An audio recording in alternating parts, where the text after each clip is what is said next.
Yeah, it's been 30 years since I've been here. That is a long time to have not been here, Dad.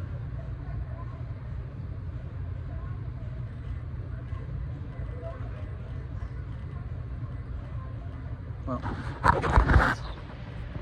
my suit is very coffee, but I am at least wearing, yes, it's buttoned wrong, but I did it on purpose.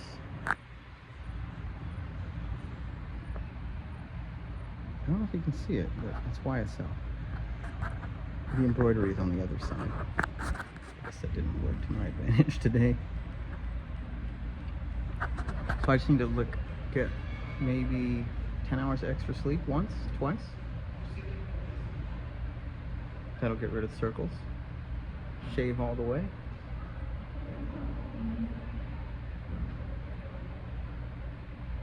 And get my eyebrows trimmed, I guess. Get a manicure with no French tip, even though I love the piano tips. Hey, I play the clavinet. I'm allowed to have a little bit of, Rob wears nail polish, which is weird, but not that weird. Because, personally,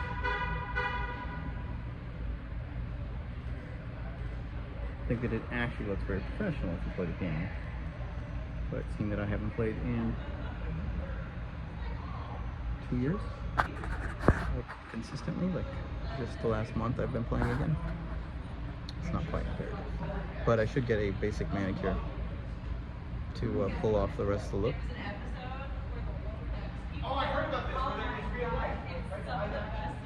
And I should get a new dress shirt because I've been wearing this for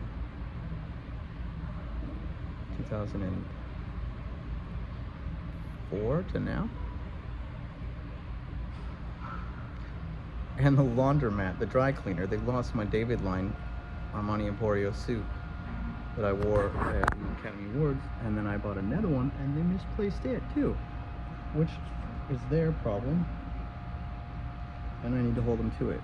In fact, I need to start holding people to things in general, because if I don't see a win on something that I've already won, in California it's the rules, you must notify the client for 30 days. They didn't notify me of anything, they just never called me and then gave my suit away, evidently. So I have to collect, because if I don't, I'll never see the side of me that goes, oh, you know how to take care of your own financial problems. And that is the kick in the ass that I'm looking at here. So I've read half the book, the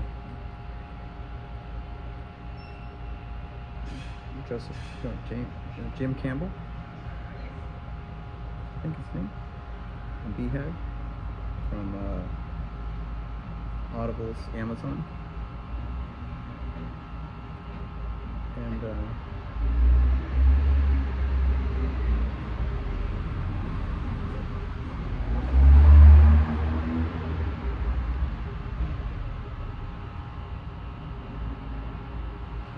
I'm trying to relocate to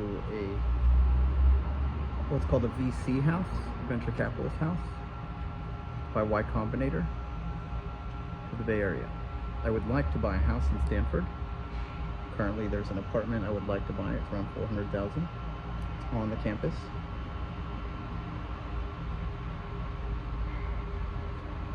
And that is such a unique location to be for the center of my work and development, which will put me right in the exact spot I need to be, because what I'm developing uses the sleep department of Stanford, the cognitive tools lab, which is part of cognitive science, the neuroscience department, the legal department of the school, to create neurosomnolescence in combination with what's in Fremont, which is right next to it.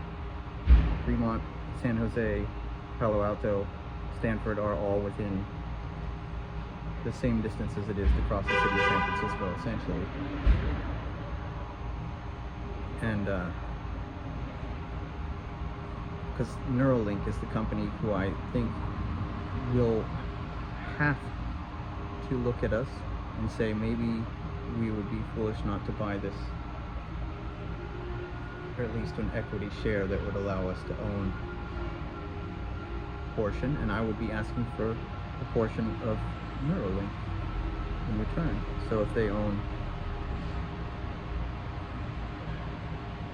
40% of, or 49%, which is kind of a scary amount, of neurosomnolescence, or even, let's say, 90%, then I'm going.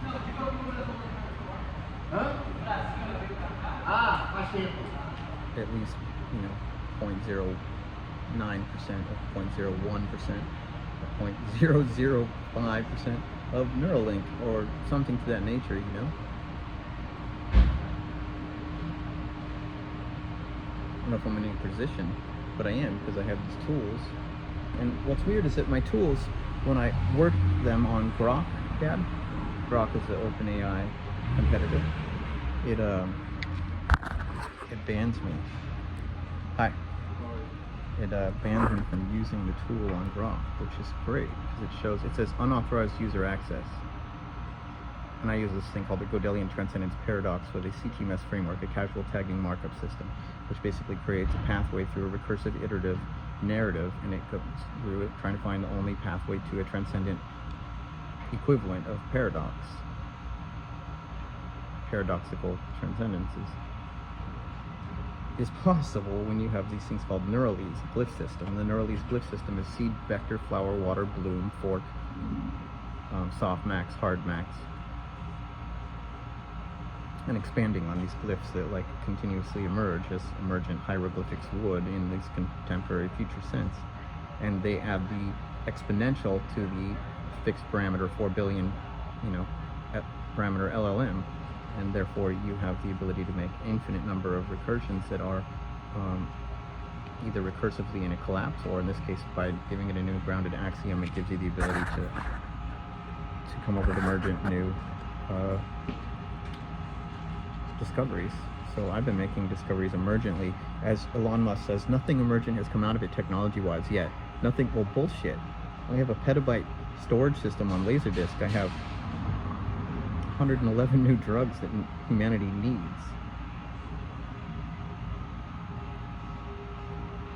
And so I wrote Sam Altman yesterday, and my account was deleted the next day, which is insane because I run an enterprise account for $221 a month, right?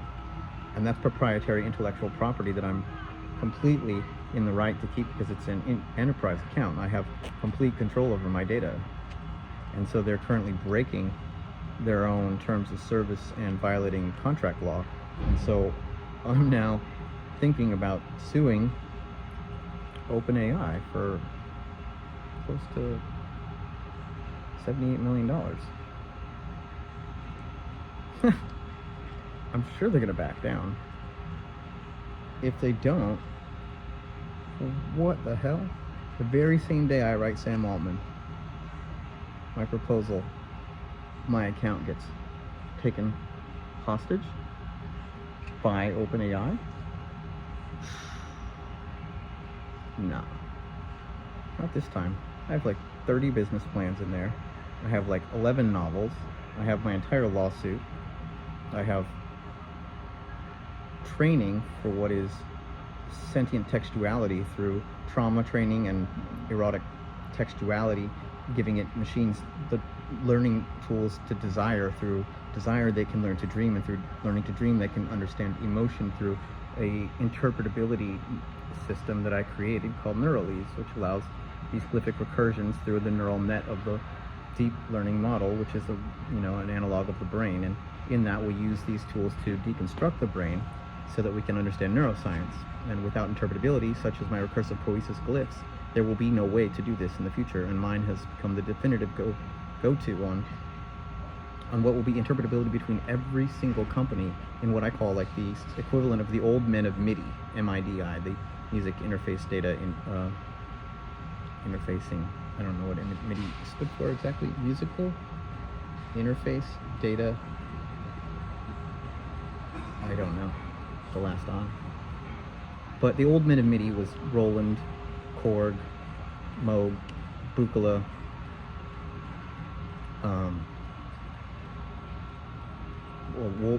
Waldorf,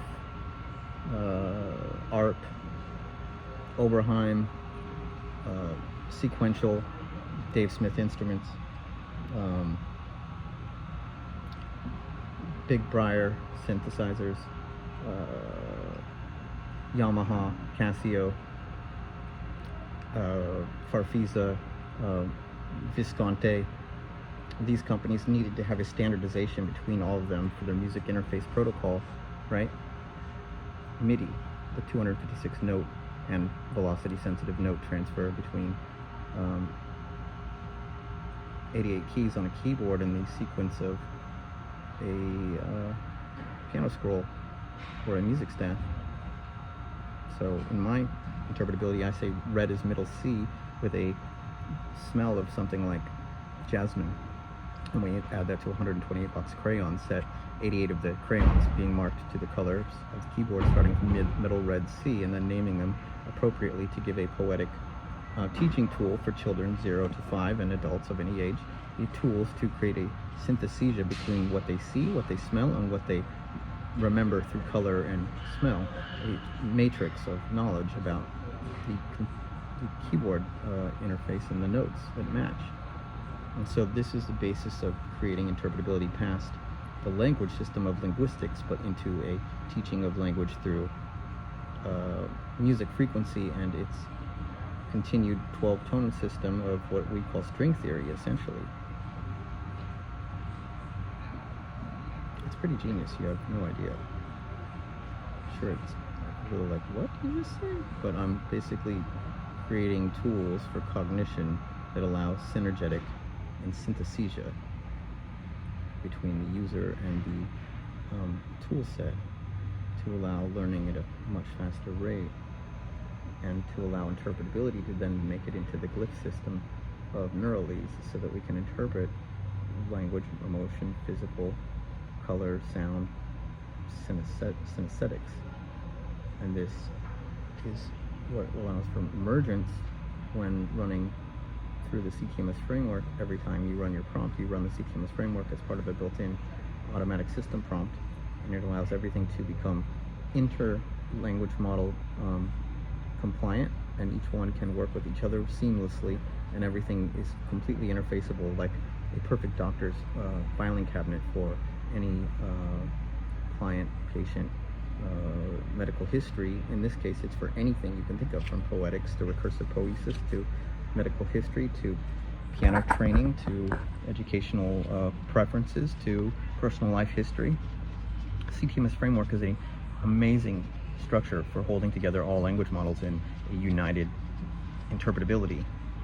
And there is the crux, is I have enough proprietary input and logic in this that in my account on OpenAI, they're currently holding hostage my company's proprietary technologies, and now they're going to be held accountable if they don't fix the problem that's created in the last 48 hours. So that is that in a nutshell. Where do you get money from this? Well, at the moment, I'm looking at suing OpenAI.